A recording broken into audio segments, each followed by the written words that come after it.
Hello, Patriots. I'm Lee Watts, and this is Patriot Point, your source for news and analysis from somebody who is not a liberal hack socialist trying to spin things to make you think a certain way about it. Yes, here you're going to get news from a biblical, conservative, constitutional, common sense point of view. We got a lot of big news this week. Some numbers have come in, and it's raising a lot of hard questions for Andy Beshear, hard questions for Joe Biden, Democrats in general. And at the end of the program, we're going to have something special for you. Next year is going to be election year here in Kentucky. You realize this is now less than 60 days away, which is crazy. I don't know where this year went, but it flew by. So it's going to be election year next year. So we have come up with a list of 10 questions for you to ask a candidate to know if this is somebody who you could support or you need to keep looking for another candidate. So make sure you spend time to the end of the program to get those 10 good questions to ask and vet a candidate in your area. But let's talk about some of the election results that happened this week. We had elections in Kentucky and across the nation this Tuesday. Here are some of the results for you and some of the analysis you're not going to get other places. First of all, our neighboring state of Ohio, they had an election for a congressional position that was a special election. They had a Trump-backed candidate and a Biden-backed Democrat. Well, the Trump-backed Republican won overwhelmingly. Great victory there. That does not bode well nationally for Biden and his policies. In the state of Virginia, you had Biden and Kamala Harris really coming out hard supporting the Democratic candidate. Well, the Democratic candidate made a big mistake. He got on TV during one of the debates and he said, listen, I don't think parents ought to be telling schools what their kids are being taught. Well, this didn't seem to go over well with all the mama bears and papa bears. They didn't seem to like that the Biden administration has called parents, quote, domestic terrorists and sent the FBI after them. So in that election, there was a major upset, and the Republican candidate, Glenn Youngkin, has won the governor position of Virginia by about 100,000 votes. This is a major upset and a major setback for Biden and his policies. Then, of course, there's the invisible woman. You know the thing, all superheroes nowadays? Well, there's the invisible woman, Kamala Harris, the person you've heard about, but we really don't see her around very much. Let me tell you the reason why. It's because the liberals right now, the Democrats, want you to blame Biden for everything going wrong. That way, when they get rid of him and they try to make her president, they can come out and say, listen, it wasn't me, it wasn't us. That was all Joe Biden's fault. And we got rid of him. That's the reason she's being very invisible nowadays. But she did come out here in this last month saying, listen, they thought they were going to win in Virginia. And she said, as the Virginia governor race goes, so will go Congress in the elections of 2022. Well, then, again, there's been a big turnaround and upset, and the Republican won. And this is one of those rare occasions, I think I'm going to agree with Kamala. As that election went, so is going to go the elections of 2022, and the Democrats are about to lose control of Congress. Well, there are some other elections going on for governor in the state of New Jersey. There's a very big contested election for governor. Now, here's something that's really interesting and scary. I watched the election results on Tuesday night, very interested in this case, and stayed up till 12:30 trying to see who won this election. Now, polls are supposed to close at 7 o'clock, and then there's a rule they put in place that the results have to be sent in within an hour, so by 8 o'clock. Stayed up till 12:30, and the Democratic counties still hadn't turned in their numbers. The Republican-controlled counties had turned in theirs, and by 12:30 at night, the Republican candidate was winning by a little more than 20,000 votes. Well, can't stay up all night, go to bed, get up the next morning, and I find, surprise, they found votes in the middle of the night, and they found that the Democrat is now ahead by 10,000 votes. Now, wait a second here, whoa. Hold your horses here. This sounds very familiar to me. Does anybody remember when you went to bed on election night last year when President Trump was running? He was ahead by thousands of votes, tens of thousands of votes in all these different states. Then when you wake up the next morning, Oh, we found votes in the middle of the night and they're all for Joe Biden. It's exactly what happened. If you think about it, when I went to bed at 12:30, the Republicans ahead by 20,000. The next morning, he's down by 10,000. So what that means is relatively 30,000 votes were found in the middle of the night, and 100% of them were for the Democrat. And 0 of those votes they found in the middle of the night relatively would be for the Republican. Absolutely insane. We are now more than, as I'm recording this, more than 18 hours past the deadline when the votes are supposed to be turned in, and only the Democrat-controlled counties are still sending their votes in, and the numbers are moving back and forth. Probably won't get the full results till the end of the week. This definitely should be investigated. It's the exact same thing that we saw that happened with President Trump, is the Republicans turn in their numbers, the Democrats don't. They're like, well, all right, what's the spread? Okay, tomorrow we'll give you our numbers. Dirty as all get out, and they're pulling the same trick again. Well, we also had elections here in Kentucky. We had 3 special elections for 3 seats in the legislature that were unexpectedly open.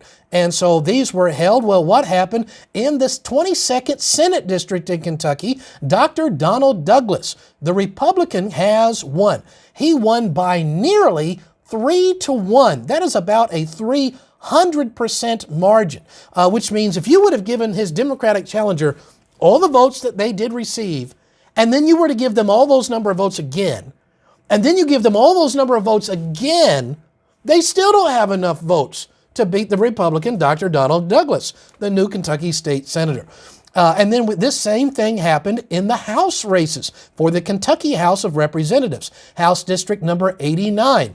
The Republican candidate, Timmy Truitt, defeated his Democratic opponent not nearly by 300%, but by more than 300% of the vote.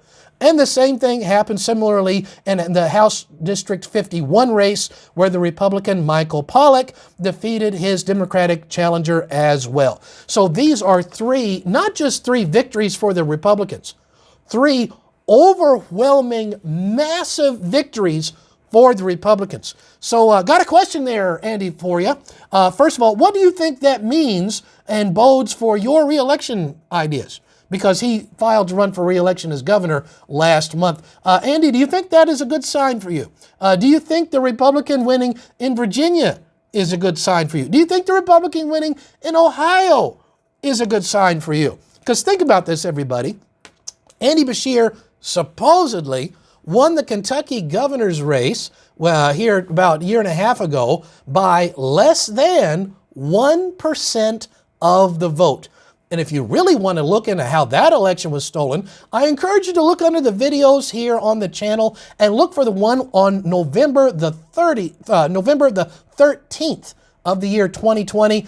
And I will show you on live television, CNN, where votes are taken away from Governor Bevin and the exact same number of votes added for Beshear. Fascinating video. I hope that you'll watch that. Why the Kentucky Secretary of State Michael Adams is acting like that video doesn't exist is beyond me, and I hope we replace him in office really, really soon.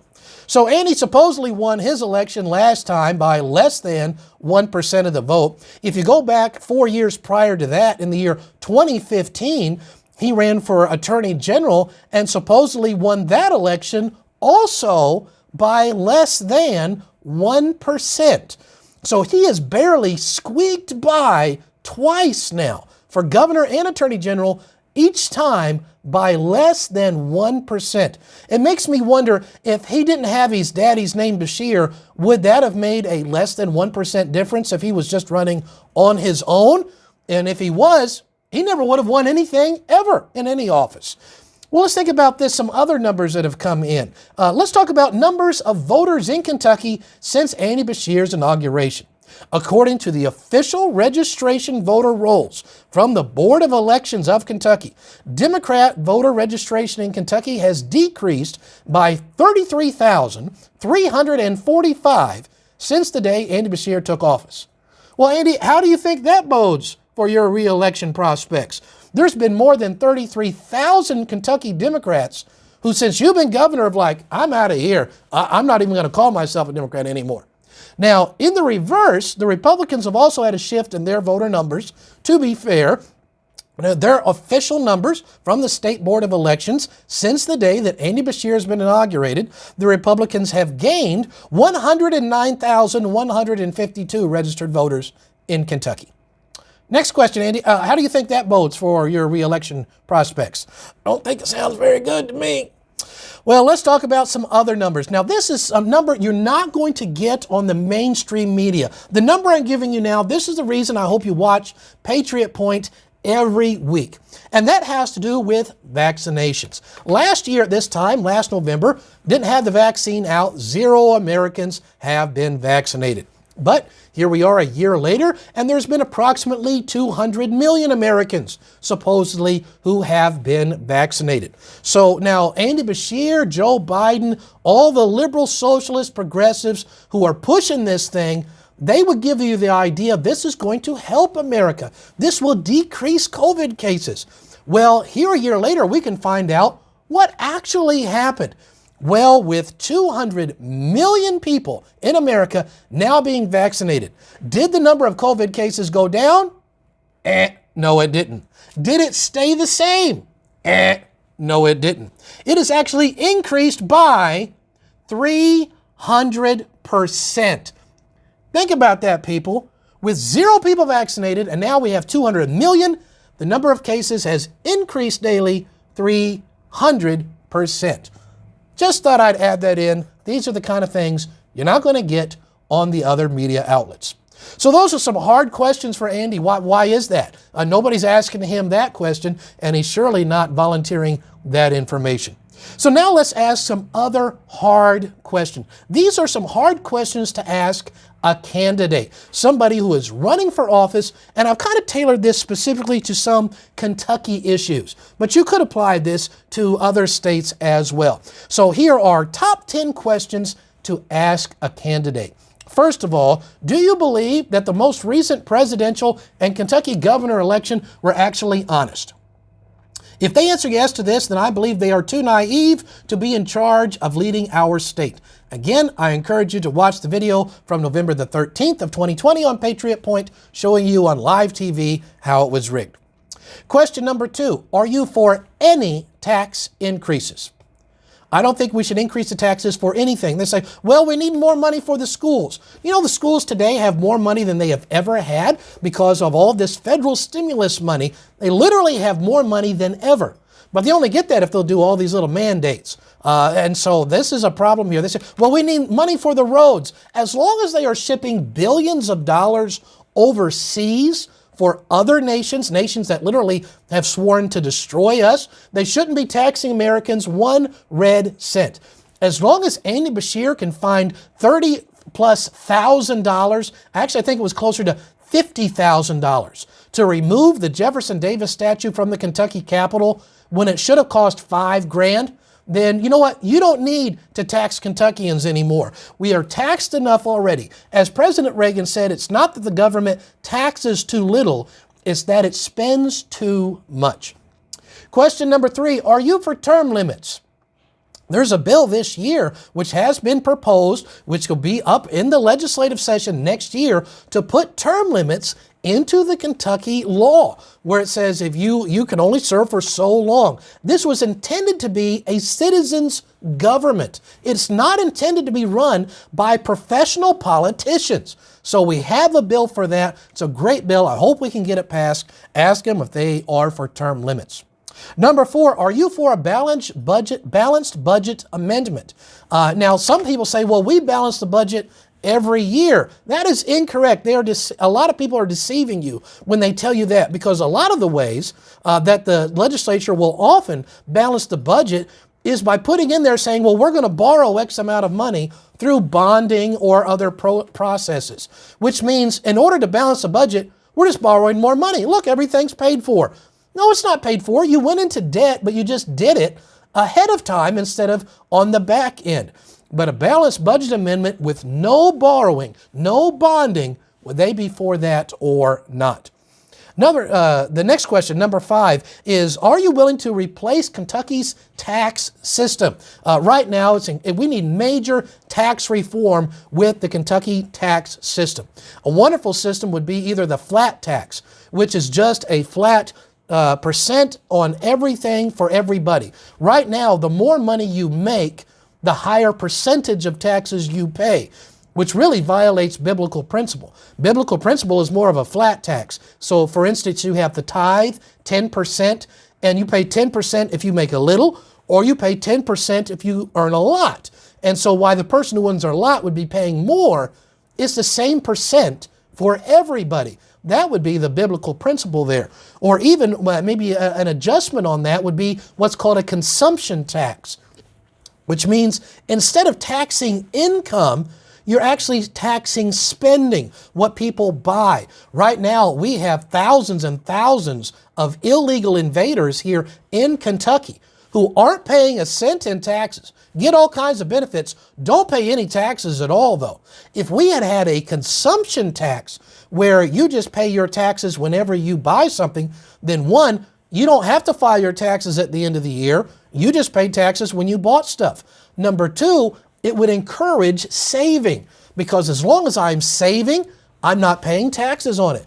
Number 3, it would make every single illegal who right now is getting a free ride, only getting benefits, every time they buy a Coke, every time they buy a chair, they're paying taxes and contributing to the system. You would immediately, overnight, have tens of thousands of more taxpayers. So would you be for adjusting Kentucky's tax structure to one of these type systems, a flat tax or a consumption/fair tax? Number 6, would you be for a measure to give the legislators time to actually read the bills? Right now, the Kentucky General Assembly will meet for odd-numbered years for 30 working days and on even-numbered years for 60 working days.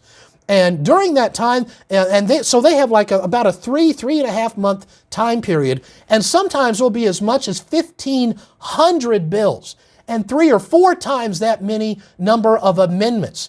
And they're supposed to read through all of these things. Some of them are 100+ pages long.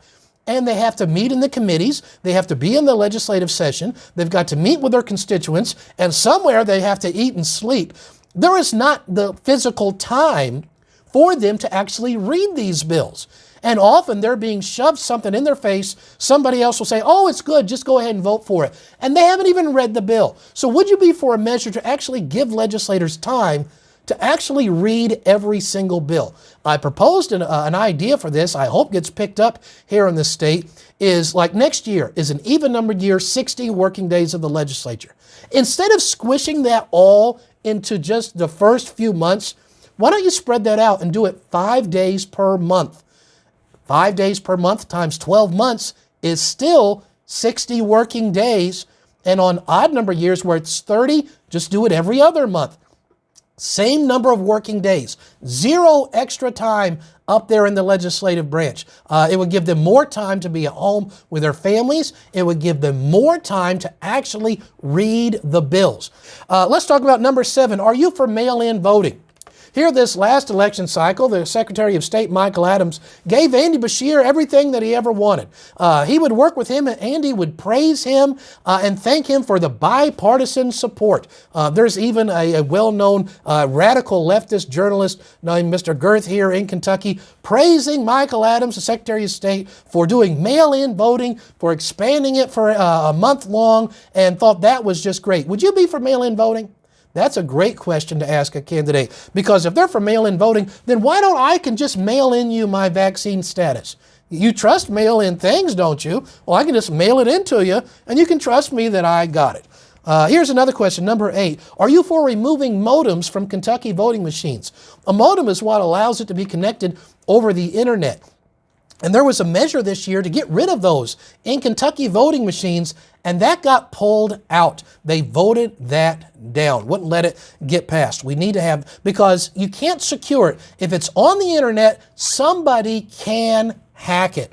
can never set up if somebody can set up the security, somebody can hack that same security. Which leads us to question 9. Would you be for paper ballots? The only way to secure it is paper ballots. You need to go old school on this. Is you got a box out there. I know exactly how many people are registered to vote in this precinct. I send them that number of ballots. They got serial numbers on them. Everybody votes. You put it in the box. At the end of the day, you can send back the blank ballots that were not used. Those can be accounted for by the number of people who showed up and signed in saying, I'm here to vote. So you can account for the number of people who signed in, who didn't sign in, and the vote totals better match.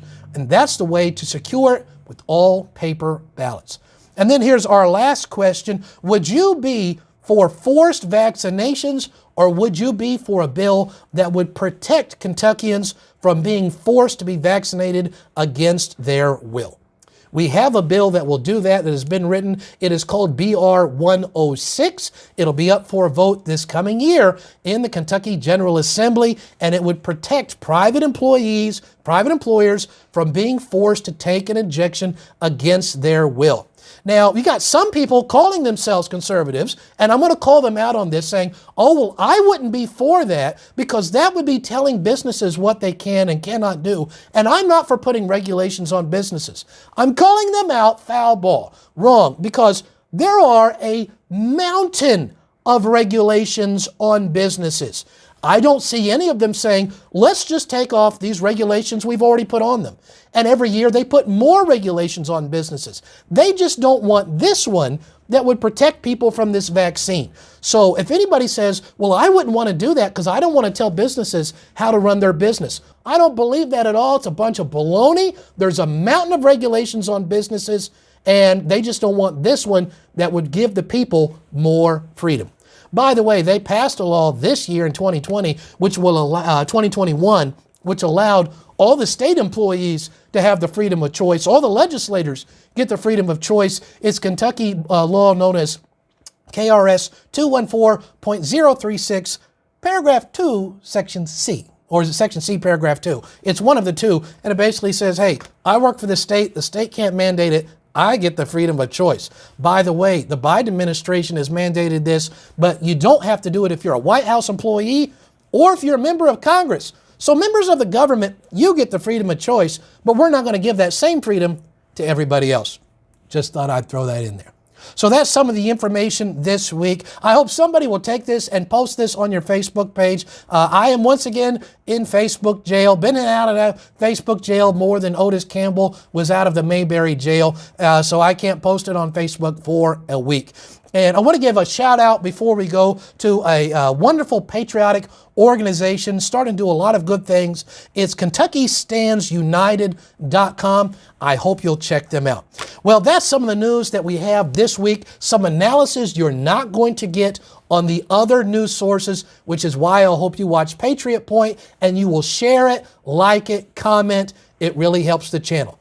And if you've never subscribed, make sure you subscribe. And if one day I'm going to get kicked off YouTube because they're going to be like Facebook and one day kick me off forever. If you want to make sure to always get the links where the video has been posted on other video sites, just send me an email at lee.watts.kentucky@gmail.com and we'll make sure you get the links every week where you can find Patriot Point. And until next week, I'm Lee Watts reminding you that liberty is not a spectator sport.